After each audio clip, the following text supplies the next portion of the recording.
Sumailalim sa refresher course training ang 561 sports officials para sa Barma 2026. Mahigpit ding ipinatutupad ang patakaran na walang proxy participation at tanging ang mga opisyal na makukumpleto o makakakumpleto ng 3-day course ang papayagang mag-officiate sa Barma Meet 2026. Ang News Now mula kay Naptali Velarde. Isinagawang refresher course training para sa mga technical officials na magsisilbi sa Barma Meet 2026 sa Notre Dame of Parang.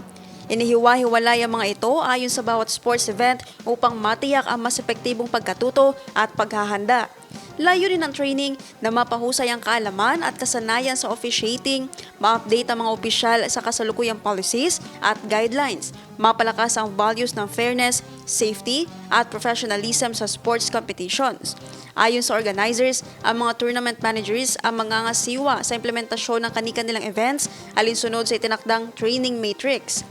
Mahigpit ding ipinatutupad ang patakaran na walang proxy participation at tanging ang mga opisyal na makakakumpleto ng 3-day course ang papayagang mag-officiate sa Barma Meet 2026. Naptali Velarde, iMinds, Philippines.